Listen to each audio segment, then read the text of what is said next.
Sheriffs term, a 6-year term. That is the longest term that a state official can serve. There is no longer term.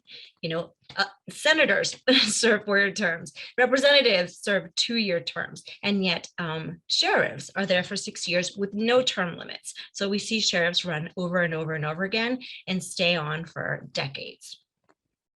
In 2016, that was the last election for sheriff. 2022, we are in the next election.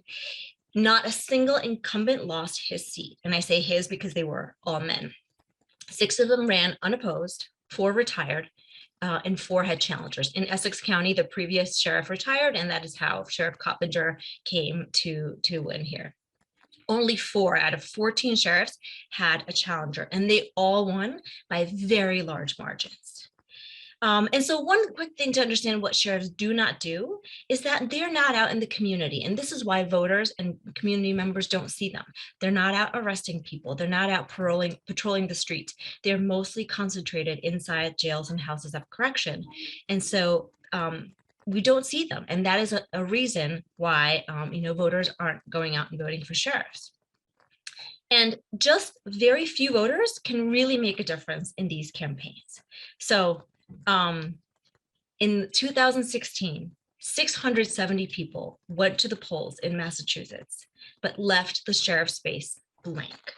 So that means people got out of their houses, went down to the polling location, maybe waited in line, made sure they were registered ahead of time, thought about who they were going to vote for, went and cast a ballot, but left that sheriff's space blank. And I believe that's because they didn't know anything about these candidates, or there was no opposition.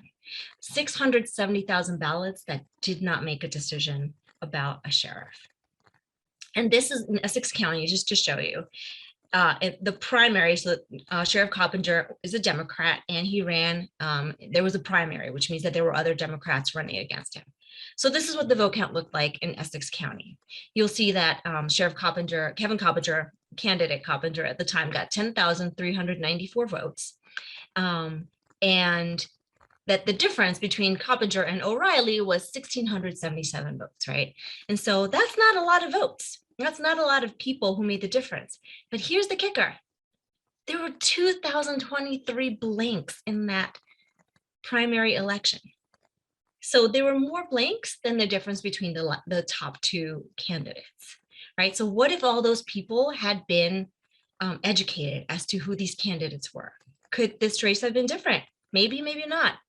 But to me, it's astounding that 2,000 people left that blank.